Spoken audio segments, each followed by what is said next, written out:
Norseman outfitter, Jakob. We're back here on the ferry, and now people have been transported all the way to the start. We have just received information that in a few minutes they will start to spray the athletes. And Jakob, why do they do this?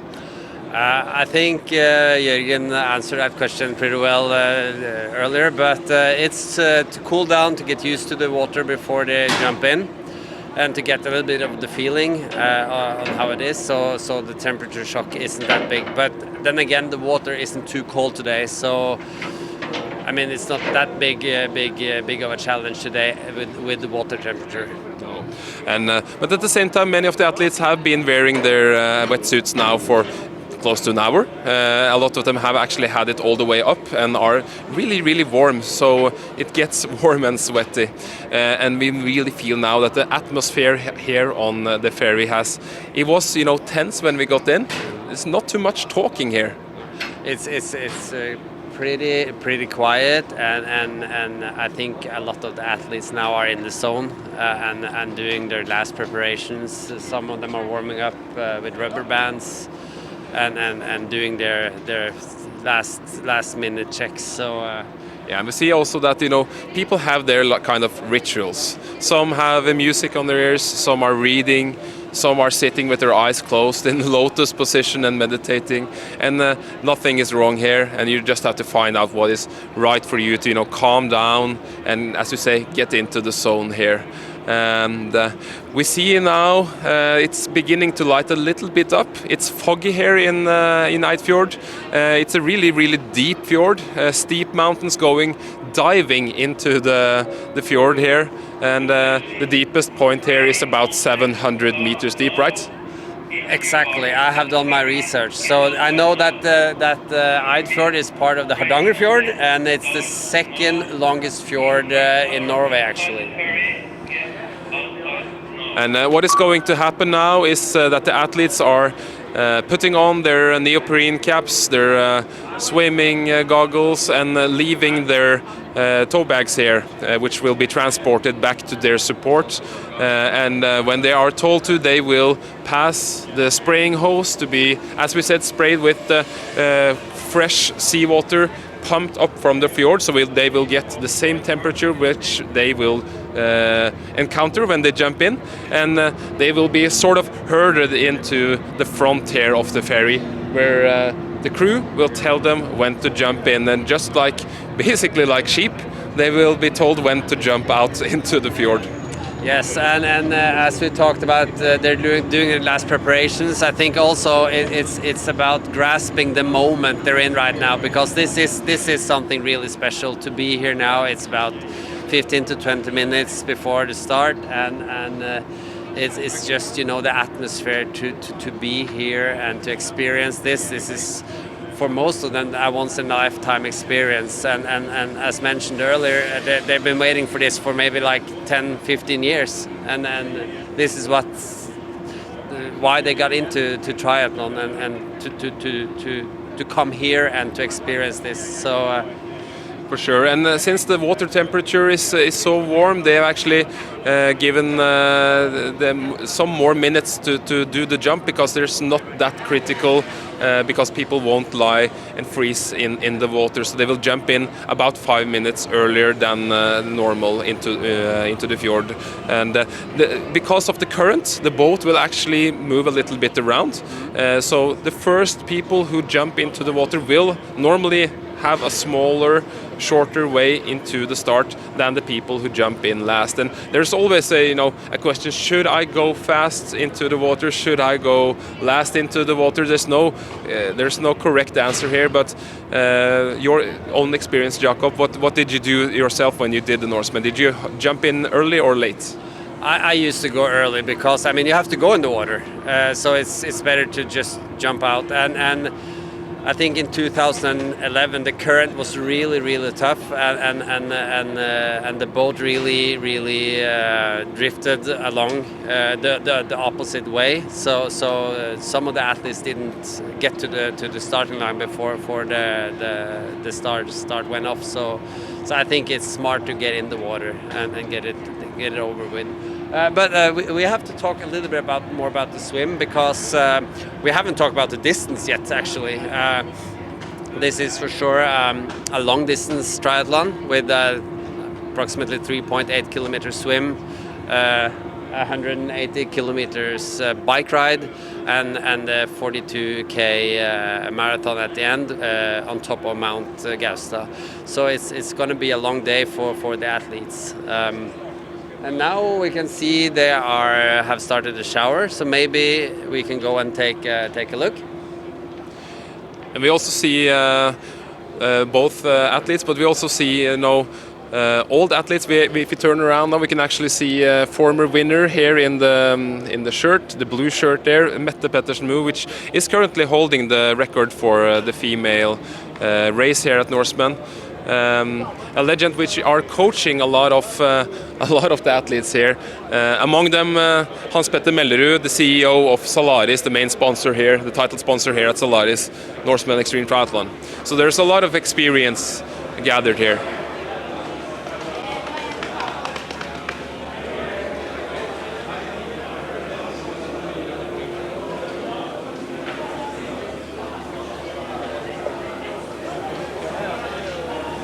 Should we try the water?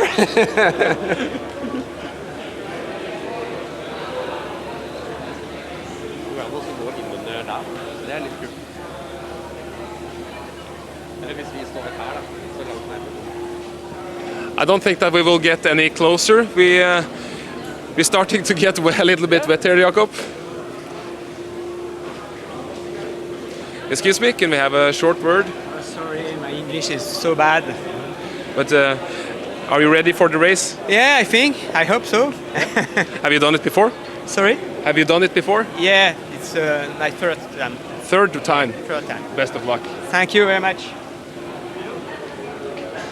Excuse me? Magnus Midtbø. Stemmer det. Yeah. Are you ready for the race, Magnus? I'm pretty ready, yeah. I mean, I've only trained 2 weeks for this, but I feel as ready as I can be in 2 weeks, I guess, yeah. And for the people who don't recognize Magnus here, he is one of the biggest YouTubers in the world. Yeah. And Magnus is normally a climber, one of the best climber in the world actually, and he has taken the challenge a bit out of the ordinary with only 2 weeks of preparation. Is it possible to do this with only 2 weeks, Magnus? I think it is. I mean, when I started this project, my goal was just to finish. And now I have hopes of finishing with a black shirt. That's like my highest goal. I would be so happy if I can do that. But climbing and this stuff is very different. You know, this is something where you have to pace yourself over a longer time. And I'm not very good at that. So I constantly have to tell myself, okay, slow down, you know. We actually spoke with one of your supporters, Øyvind Lillehagen, yesterday, a Norseman veteran, and he told us we were out biking with you that you had spikes all over when it came to wattage. It was like 100 watts, 500 watts, 100 watts. Have you been able to normalize your power? A little bit maybe, but not that much. So I'm all over the place, but I'm definitely going to tell myself to pace myself and go easy in the beginning on the bike and also the swimming. So. Have you been able to go to the toilet today? I was going to, but the line is too long, so I'm going to have to hold it in. But I'm going to take a piss in the water. Yeah, and the Norseman toilet as well, it's legendary here on the ferry. So I think if you're not among the 10 first athletes, it's maybe best to not go. Worth it. Okay, yeah. Good. That's a good advice, yeah. Last question, Magnus. What will be the biggest challenge for you today? Pacing myself, not going too hard. I think that is the challenge. Reminding myself that this is, for me, maybe like a 15-hour race. I have a very good coaches, like a swimming coach and a cycling coach, and they all tell me that in the beginning it should be embarrassing. It should go so slow that it feels embarrassing, and that's what I keep telling myself. So that is going to be the biggest challenge. Magnus Midtbø, best of luck to you. Stay safe and try to savor the experience and enjoy. Thank you. And again, Magnus Midtbø, former pro climber. He was one of the climbers who have climbed one of the hardest routes in the world. I guess it's over a 9 grade. It's really, really hard, but it's nothing like what he's going to encounter here today. And Jakob, is it possible to do Norseman with only 2 weeks of preparation, you think? one person can do it, I think Magnus can do it, because I mean he is super fit, he is super dedicated, so I believe that he can do it really good. But I mean I think the whole idea is really good with 2 weeks of preparation, and you should also have a look at his YouTube channel, because his content is really good. And one thing, maybe a little joker here, is the swimming, because if you go into this YouTube channel, he actually followed 24 hours of training with Kristian, one of the best triathletes who have ever lived, and tried to follow his training. And when he was in the pool with Kristian, if you see that clip, you probably won't think that he will be able to finish the swim here in Nightfjord. But as he has said, he has had fantastic help on coaching with the swimming, and we saw him swim yesterday at the social swim, and it was, he has taken, enormous leaps when it comes to technique, and I have no doubt now that he will be able to finish the swim good within, safely and in a good manner. But of course, the bike leg is long, the run leg is long, and it's nothing like climbing. It's an endurance in another way. Absolutely, and hopefully we'll get to see a little bit of Magnus during the day as well, since we're going to follow a little bit more in the middle of the race. So hopefully we will get to maybe talk to Magnus during his race. Yeah, and he has gotten a lot of help in front of the race, but he has also, as we said, Norseman veteran Øyvind Lillehagen, which are supporting him from the car, and I guess he will tell him when to eat, when to slow down, and if he follows the advice, he will at least get really good help. Maybe we should move over to the jump.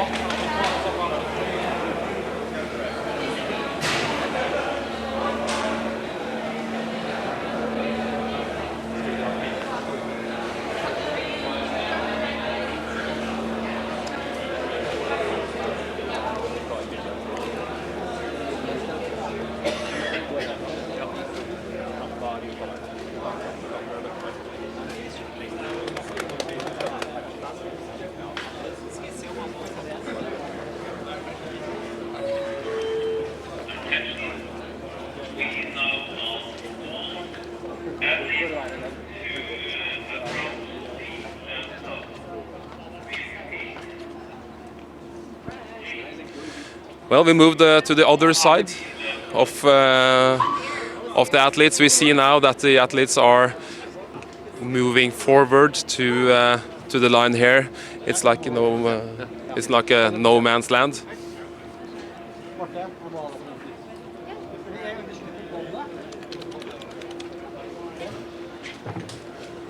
Vi kan jo stå litt inni her, for det er ikke litt at de står kanskje.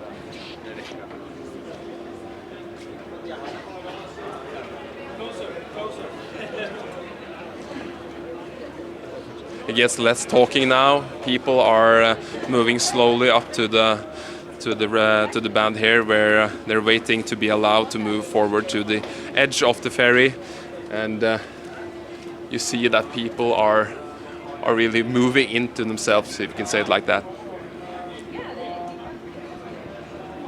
And you also see that a lot of people wear their neoprene caps, and there's not that cold water, but it's an extra safety measure.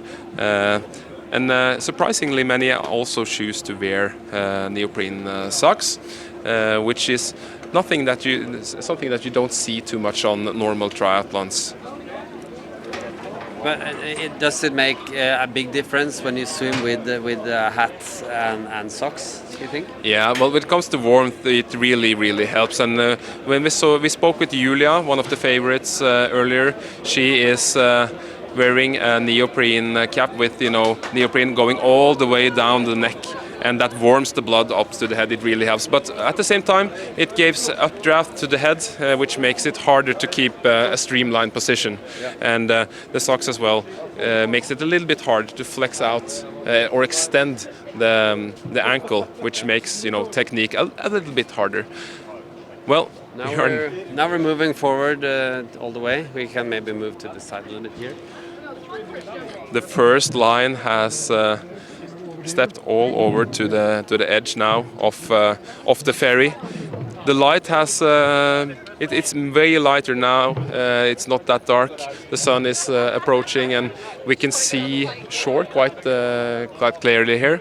A lot of kayaks are out there on what will be the start line, marking the start line. And it's quite a distance actually over to the kayaks.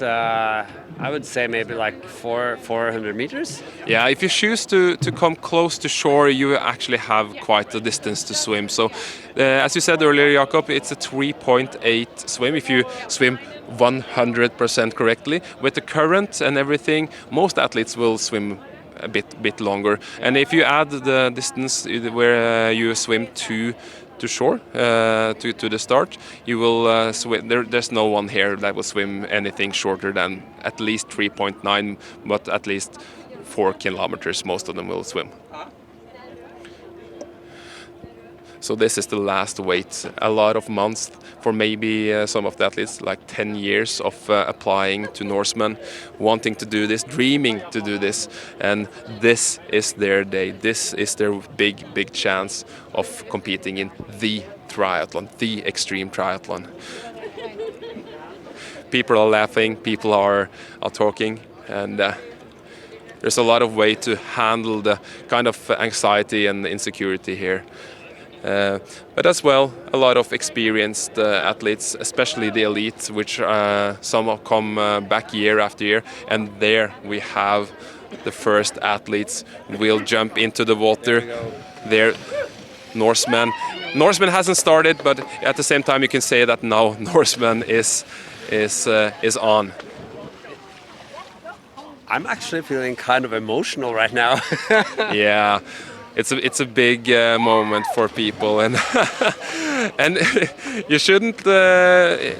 People may not think about it, but this is a 3-meter jump, and for many people going to the swimming pool in the weekends, jumping from 1 meter, 3 meter, 5 meter, there's a lot of people who actually don't want to do a 3-meter jump. So this is like the first challenge of the day.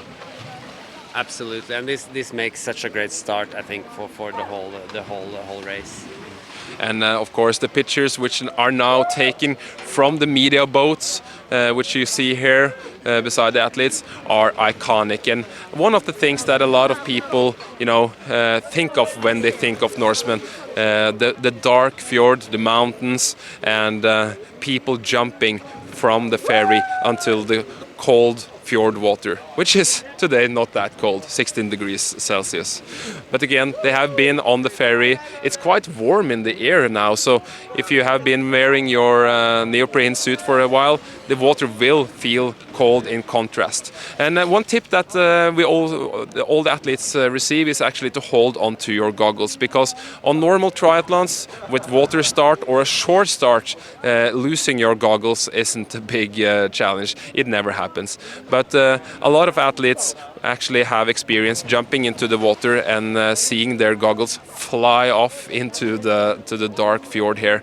And there's no sporting goods shop here in Eidfjord on the ferry. So the athletes are told to hold onto their goggles. I have already seen, and we see that actually right now, one of the athletes who lost his goggles when he jumped, but luckily he paid attention to the pre-race meeting yesterday and kept onto the goggles, because had he not done that, his race would be a foggy experience, I guess. Yeah, and now we can also see the athletes are moving towards the kayaks at the starting line, and the kayaks will follow the swimmers all the way back into Eidfjord, which we can see far in the distance actually, all the way in. So they're gonna swim first straight and then turn a slight right, and then they're going to navigate in a direction to a big bonfire close to shore and close to the finish line. Yeah, and then the bonfire is actually crucial here because the buoy is really big. It's a large yellow buoy, but it's still kind of dark, and you have to remember that these athletes are in the really low, so it's kind of hard to see the buoy, and it's good to have a big light to navigate to. And since the water it's not that cold, but it's cold enough that the water inside the sweat, it condensates on the glasses. There's solutions to prevent it, but it doesn't always work. So being able to have a light to navigate on is crucial here. And there are always, questions: should I go close to shore? Should I go far away from the shore? And we heard many of the athletes, the elite athletes, tell us that they will try to go a bit out in the fjord, just to get a straighter line into Eidfjord. The really good ones, they see on the tables for the current and plan accordingly, so that they will get the most favorable conditions when it comes to the current. Because some years we see that the swimming times are really slow, and the fastest swimmers are just shy of the 1 hour, and 1 year later they can be 10 minutes faster if the current is favorable. Yes, and we did a check on the current today, and it's supposed to turn at exactly 5 o'clock this morning. So I'm not sure if that will have any effect on the swim at all. Probably not, because it's like on high tide right now, and no, it's on low tide actually, I think, and it's going to it's on high tide and it's going low, of course, and so the current will work against them, but probably will not affect as much as it should. Wow. Yeah, and of course, when you look at these conditions, there's barely any waves out there. But look what's happening now with the weather. If you can see it, like 2 minutes ago, we could see Eidfjord, and now the fog is coming in. And now we're losing visibility. So this is also how quick the weather changes here in Norway and Eidfjord, and it's quite interesting to see. And the water here is it's not normal salt water. This is what we call brackish water, which is basically a mix of fresh water coming down from the mountains and salty water. So the athletes will have a bit less updraft here than they do in the normal salt water, and they will also encounter differences between fresh and salty water during the swim. So periodically they will not taste salt almost at all, but they will also encounter colder sections of the swim, especially where it's kind of sandy ground into the fjord, where water filtrates down from the mountains, and they will feel sections of really cold water. And we encountered this when I tested the water yesterday at the social swim, where the water was really cold alongside the start of the social swim, and when I got out to the buoy, it suddenly felt really warmer.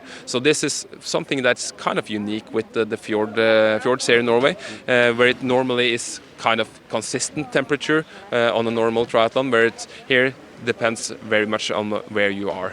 But again, the conditions are fantastic. No waves whatsoever, no wind. But as you said, Jakob, the fog can make it a bit hard to navigate. So the main point of navigation right now, if the fog gets any thicker, will be to see the shore on your right side and try to navigate based on that. Yeah, and you also have for safety, of course, the kayaks that will guide you along the way. So they're perfectly safe, but still it's just interesting to see how quick the weather and the conditions can change here. And as you said, Jakob, it's a really steep mountain here, diving into the fjord. And I've heard a lot of athletes saying that they don't fear the swim, but it's a little bit scary to know that beneath you it's 700 meters of brackish water, and it's a long dark under you. Of course, a lot of the athletes will follow each other when they navigate to gain, extra free speed. It's easier to draft on each other. And as we said in T1, a lot of the athletes find it a bit scary to jump, and we just saw one who needed a little bit of extra encouragement and a little bit support, and we can understand that. This is both scary when it comes to the race itself, but also the 3-meter jump here. Yeah, for sure. And we see now that the last athletes are gathering out there. They've waited maybe to get a little bit more calm before the jump. And we see that most of the athletes are now well within the start line, marked by kayaks in both ends. We heard in the pre-race meeting yesterday that when it comes to navigation, if one of the kayaks taps you on the back, if you get a friendly tap on the back from one of the kayakers, you're probably heading the wrong way out the fjord, which is counterproductive. yes, and I have a question for you, Kristian, about triathlon swimming, and about both the start, which can be with a lot of people, chaotic, and also like a little bit tactics with the swim. What's smart? What's the most effective way to swim, being in a group, starting in a triathlon? Well, it's depending on your experience, because the start at most triathlons are kind of chaotic.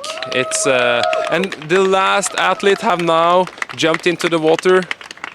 His swimming goggles actually moved quite high up on his head as well, but again, he held tight to them, and this is extremely important here. But back to the question, Jacob. The start of a triathlon swim is always chaotic. A lot of arms and legs, and it can best be described as being inside a washing machine. A lot of foam, and normally, if you stay in the center of the start, you will get, punched and kicked a lot. So for a person who are not accustomed to these starts and do not want, be in a state of panic, it can be a good idea to start in the last section of the starting field or on the flanks. The flanks are also normally a bit easier, but it's quite normal to get kicked in the swimming goggles. We see a lot of black eyes on the day after triathlon races, people being kicked in the swimming goggles and in the face, and it's also quite normal to be swam over and pushed down, not because people are doing it on purpose, but just people are trying to get as fast out as they can to be able to get into the group that they want. And as we said earlier, Jakob, that drafting on swimming is perfectly legal, and it can be you can say it's the same thing as on the bike. You can't draft on a triathlon race on the bike because you gain extremely much free speed there, but it's even more effective on swimming. So if you are a good drafter on swimming, you can get a free way into Eidfjord today. And the fastest swimmers here today will be really interesting to see what times we will get on this year's Norseman. But last year, Jørgen Gundersen, which is supporting Kristian Grue, did an extremely fast swim. And the cool thing about these guys and girls who are swimming good is that it looks effortless. We will see the swim exit afterwards, and the last guys and girls who are going to come in within the cut-off time, it will be a lot of splashing and it will be a lot of power that they put into the swimming. The best swimmers will look effortless and it depend more on their technique than their strengths. And the cut-off time is 2 hours and 15 minutes. That's a long swim. That is a long swim, and also imagine how much energy you use being in the water for approximately 2 hours compared to the best ones just sliding in for 50 minutes. I mean, it's more than double the time and much more energy waste during the swim. So it's a great effort. I mean, just to do this swim, and especially for not the really good swimmers actually. And I think it's a thing that normal people, we aren't made by nature to swim that much. We're not made to be physically active in a horizontal position and to be in a horizontal position in cold water, because you will get cold after a couple of hours, even though it's quite warm today. You will be cooled down and you will get unbalanced and really tired. And we will also see this when people get out of the water. They will see that people are losing their balance because they have cooled down their balance nerve in their ear, and they've lain horizontal for so long. I think that with some of the media crew is now trying to get into the press boat. Yeah. And again, Jakob, we actually don't see the athletes now. The fog has been becoming even closer. So we see the lights from some of the boats out there, but I can't longer see the athletes out there. No. It's as we said, it's changing really fast here, and it's also kind of fascinating to see everything that's happening around here. I mean, now the athletes are in the water, but there's still a lot of people on the boat right now, and most of them are media people and some crew people. And there's, I mean, I don't know how many media guys there are around here, but there is a lot, and I think it's really cool that so many photographers are interested in this race. And it's a good way to get unique pictures. And what is happening now that we don't see is that the founder of Norseman is probably heading up to the bridge here on the boat, and there's 1 minute now. I guess that Horne Strandheim is now standing eager to pull the string, which will make the big horn go off and start this year's Zalaris Norseman Extreme Triathlon. I guess that it's a good idea that we stay a little bit away from the edge, because this is a big horn. So I'm trying not to get scared, but we are. Yeah, the clock now is 04:59. There's just seconds now before the horn goes off, and the athletes, which we no longer see, will start to swim into Fjord. 3.8 kilometers of swimming. They are now pulling up the banner here, which we will see on the pictures later, and this marks, the last preparations before the horn goes off. Most of the athletes are now starting their Garmin watches and are lying ready to push start. It's 5 a.m. We're waiting now. 5, it's 10.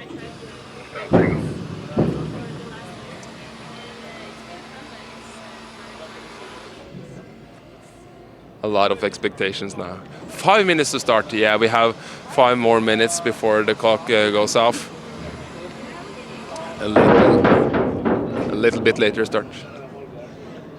And Mette Pettersen Mo, the former winner of Norseman and record holder for the female record here at Norseman. Hello. Hello. How has the atmosphere been here for you on the ferry? It's been smelly. It smells like fear, doesn't it? Yes, it does actually. You can smell the adrenaline. But Mette, you are coaching many of the athletes here today. Can you say something about the preparations this year? Preparation's been good. Preparation has been normal. I don't think my athletes have had any obstacles. It's been a good year. It's a lot of work, as you know. Yeah. And it's the most challenging is your mental capacity of what you're going to do. So yeah, and we spoke about it just now, that the period behind, from the pre-race meeting to this moment where people are counting minutes to start, that's the hardest part. Have you done anything with the athletes, to be able to handle the pressure from the pre-race meeting to now? Yeah, it's different from athlete to athlete, but most of all, it's about making them aware of their challenge to kind of like put the other athletes aside and have focus on themselves and their own tasks and what they can control and what they can manage. Weather is a big issue. The more you control the weather, or the more you try to control the weather, the worse it's going to be. So it's about trying to keep the focus on what you can actually do something about. But we see a lot of different strategies here on the ferry. Some are really quiet, they sit listening to music. Some are really chatty. Back in the last time we did Norseman, Mette, what was your strategy here on the ferry? I was a wreck. No, I tried to do my thing, warm up, talk to the people that I feel safe with, and just try to prepare for the jump. But I was very giddy when I was jumping in the water because I was so excited. Yeah. And it's a unique chance for most people. Most people will never get the chance to race Norseman. And we spoke with some people here at the ferry and some people here at T1, and we heard stories about 10, 11, 12 years of applying, and finally they're here. Yeah, that's true. And some give up. Yeah, for sure. And but you also train and coach Hans-Petter Møller, right? Yes. Which is the CEO of Zalaris. Yes. Is he ready? He is as ready as it can be, and you will never feel ready. You know, it's always like you feel that you should have done more, you could have done more, and there's something you want to change, etc., etc. But it's you are ready. Everybody's ready when they're here. Yeah, and Hans-Petter has told us about the swim being a little bit of an obstacle for him. Has he done some preparations extra this year to be able to be calm? Yes, we have. We have worked more on the mental aspect of the mental challenges you have when you jump in the water, and when you have had those experiences he had. It kind of like manifests inside of you that you are not able to do it. So we really have to work on that. Yeah. And I think that, for people who haven't done triathlons before, if you get into the water, if it's cold, a bit choppy swimming, a bit waves, panic can quite fast, infester your body, and it's hard to get out of. And sometimes it's not possible to get out of right there. Yeah. But if it happens, we have some strategies for what he can do. So hopefully he will remember them and will do them if it happens, but hopefully it won't happen. Yeah. Mette, thank you so much. Good luck to you guys. There's just a few seconds now. Yeah. And Horne is... We have to experience. Yeah, the big horn. Best of luck to you. So I think we just have to stand here now and wait, because any second now it's gonna... We tried 5 minutes ago, now it's the correct. We see some people up there on the bridge.